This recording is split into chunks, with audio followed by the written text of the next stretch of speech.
حضرت امام حسین علیہ السلام کی بیٹی کے شام کے خرابے میں شہادت کے بارے میں مرحوم محدث قمی الحاج شیخ عباس اس طرح فرماتے ہیں کہ کامل بہائی کتاب حاویہ سے نقل کرتے ہیں کہ خاندان نبوت کی عورتیں اپنے بچوں سے ان کے والد کی شہادت کو چھپاتی تھیں اور کہتی تھیں کہ تمہارے والد سفر پر گئے ہوئے ہیں۔ یہ سلسلہ اسی طرح جاری رہا یہاں تک کہ یزید نے ان کو قید میں ڈال دیا اور قیدیوں میں امام حسین کی ایک 4 سال کی بچی بھی تھی۔ وہ ایک رات خواب سے بیدار ہوئی اور روتے ہوئے خوف و پریشانی کے عالم میں کہنے لگی، میرے بابا کہاں ہیں؟ میرے بابا کہاں ہیں؟ میں نے ابھی ان کو دیکھا تھا۔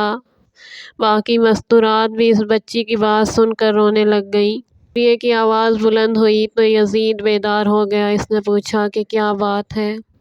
تو سب واقعہ اسے بتایا گیا تو یزید نے کہا کہ اس بچی کے باپ کے سر کو اس کے پاس لے جاؤ، شاید کہ وہ دیکھ کر خاموش ہو جائے۔ حضرت امام حسین کے سر کو اس کے پاس لے گئے تو بچی نے پوچھا، یہ کیا ہے؟ انہوں نے جواب دیا، یہ تیرے باپ کا سر مبارک ہے۔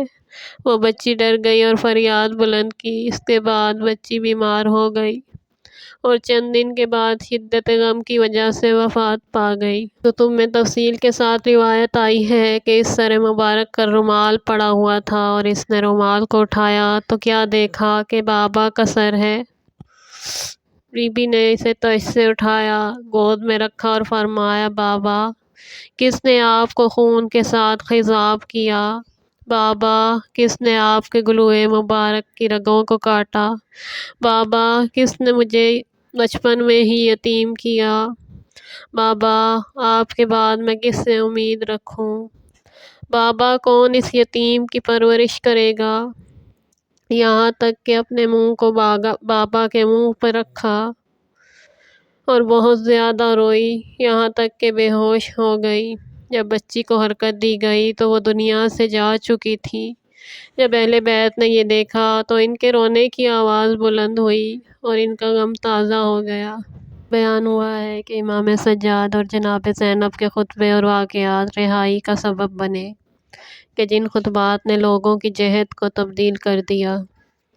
یزید نے لوگوں کے شور شرابے اور ان کو غافل کرنے کے لیے پشیمانی کا اظہار کیا اور ابن زیاد پر لعنت کرنے لگا اور اس کو قاتل کہنے لگا۔ دوسری طرف اہل بیت کے ساتھ محبت کا اظہار کرنے لگا، یہاں تک کہ ان کو اجازت دی گئی کہ دمشق میں امام حسین اور شہدائے کربلا کے لیے عزاداری کریں۔ بعد میں کچھ واقعات ایسے پیش آئے کہ یزید نے اہل بیت حسین کا شام میں رہنا خطرناک سمجھا اور اہل بیت کو ان کے واپس مدینے پہنچانے میں جلدی کی۔ یزید نے امام سجاد سے کہا، اگر آپ 3 حاجتیں مجھ سے طلب کریں تو میں ان کو انجام دوں گا۔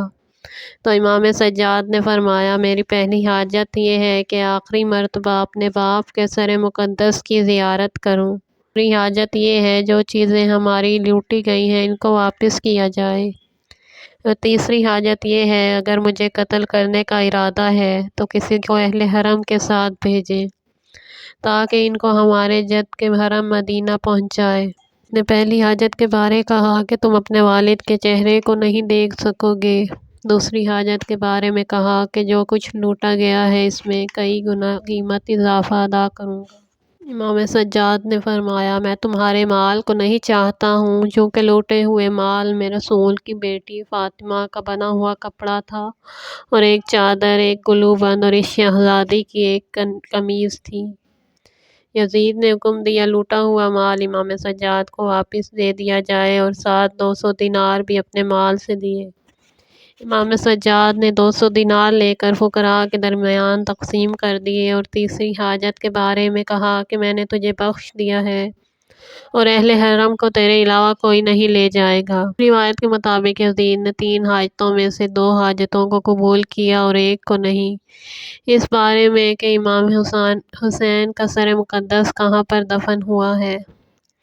سبط ابن جوزی نے کتاب تذکرہ میں 5 افعال کو ذکر کیا ہے: 1 مدینہ میں اپنی ماں کے نزدیک، نمبر 2 دمشق میں، نمبر 3 قاہرہ میں، نمبر 4 امیر المومنین علی ابن ابی طالب کی قبر کے نزدیک اور نمبر 5 کربلا میں امام حسین کی قبر میں۔ لیکن سب سے زیادہ مشہور قول کہ شیعہ علماء نے جس قول پر عمل کیا ہے یہ ہے کہ امام حسین کا سر مبارک امام سجاد اور ساتھیوں کے توسط سے کربلا لایا گیا تھا اور امام حسین کی قبر میں دفن کیا گیا ہے۔ یزید نے شہداء کے سروں کو امام سجاد کے حوالے کیا اور حضرت سجاد 20 صفر کو چہلم کے دن کربلا گئے اور ان سرہائے مبارکہ کو کربلا میں پاک بدنوں کے ساتھ ملحق کیا اور اس کے بعد اہل بیت کربلا سے مدینے کی طرف روانہ ہوئے۔ یزید نے چاہا کہ اہل بیت کو شام سے مدینہ کی طرف روانہ کریں تو اہل بیت کا لوٹا ہوا مال لے آئے اور ان کی تحویل میں دے دیا، اور پھر اونٹوں کے کجاووں کو آراستہ کیا گیا اور ریشمی دسترخوان بچھائے گئے، ان میں بہت سا مال ڈال دیا۔ اس وقت یزید نے ام کلثوم سے کہا، یہ مال ان مصائب کے عوض سے لے لو کہ جو آپ کو پہنچی ہیں۔ یزید چاہتا تھا کہ اس حیلے کے ساتھ شہداء کے پاک خون کی اہمیت کم کرے اور اس دھوکے سے ان کی عزت لوٹا دے۔ حضرت ام کلثوم جو علی کی بیٹی تھیں، جن کو بیداری اور عقل مندی ورثے میں ملی تھی، یزید کی طرف رخ کر کے فرمایا، اے یزید، تو کس قدر بے حیا اور سخت چہرہ ہے، تو نے میرے بھائی اور میرے خاندان کو قتل کیا اور اس کے بدلے تو چاہتا ہے کہ دنیا کے مال کے ساتھ ہمیں خوش کرے۔ خدا کی قسم ہرگز ایسا کام نہیں ہوگا۔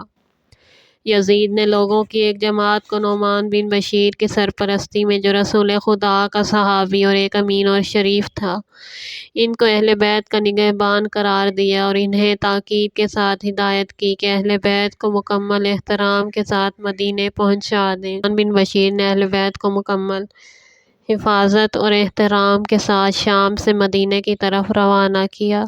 بعض نے کہا ہے کہ شام سے باہر نکلتے وقت حضرت زینب اور دیگر اہل حرم کو جناب رقیہ یاد آئیں تو جناب زینب نے اس وقت شام کی عورتوں سے، جو آپ کی رہبری میں عزاداری کرتی رہتی تھیں، فرمایا، ہم تمہارے درمیان سے جا رہے ہیں لیکن ایک چھوٹی بچی تمہارے درمیان چھوڑے جاتے ہیں، اس شہر میں مسافر ہیں، ہماری آپ سے استدعا ہے کہ آپ ان کی قبر پر جائیں اور انہیں فراموش نہ کریں۔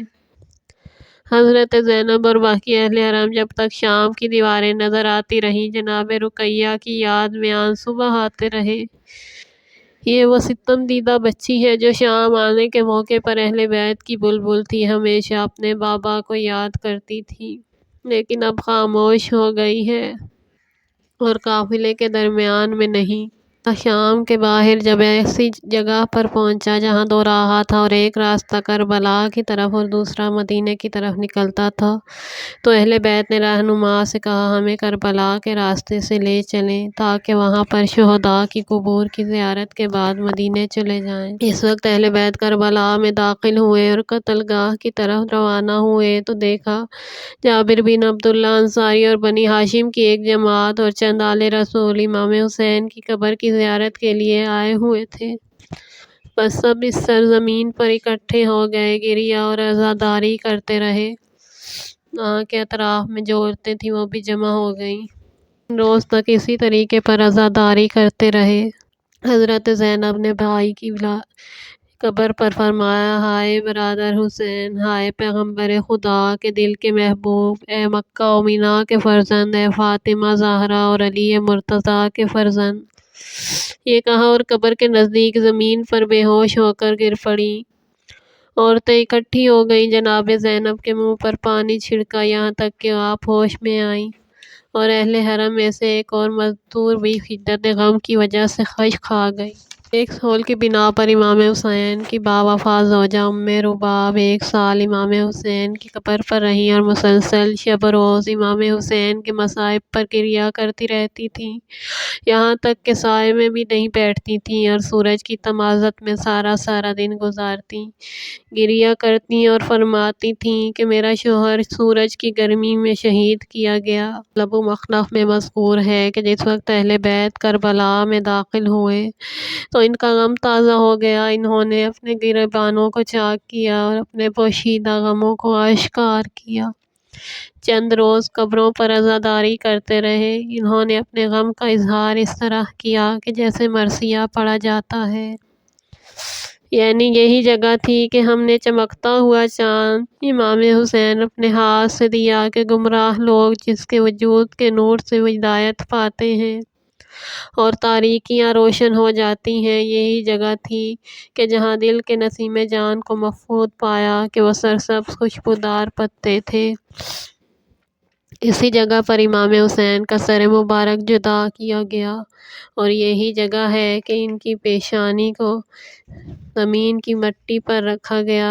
وہ مقام ہے جہاں حضرت عباس سخت تپتی دوپہر میں روز عاشور فرات کے کنارے شہید ہوئے اور دشمنوں نے انہیں قیامت تک بچوں اور خواتین کے لیے پانی لانے کے قابل نہ چھوڑا۔ یہ وہی جگہ ہے جس کو امیر المومنین علی علیہ السلام کے فرزندوں نے اپنے خون سے رنگین کیا۔ یہ وہی جگہ ہے کہ جہاں حضرت علی اور جناب عقیل کی اولاد کے سروں کو نیزوں پر بلند کیا گیا۔ یہ وہی جگہ ہے کہ جہاں خیموں کو چاک کیا گیا اور آگ لگا دی گئی اور ہمارے اموال کو خائنین کے درمیان تقسیم کیا گیا۔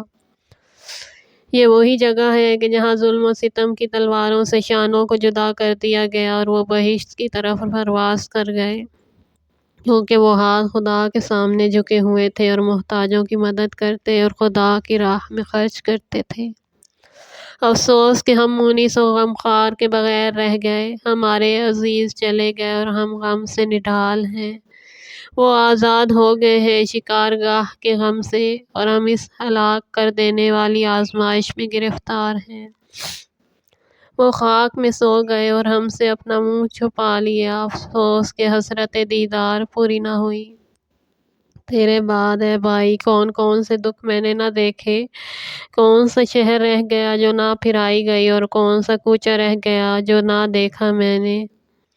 مجھے گمان بھی نہ تھا کہ میں اس قدر سخت مصائب برداشت کر سکوں گی کہ میں تیرے بغیر زندہ مصائب و بلا جھیلتی ہوئی شام تک گئی۔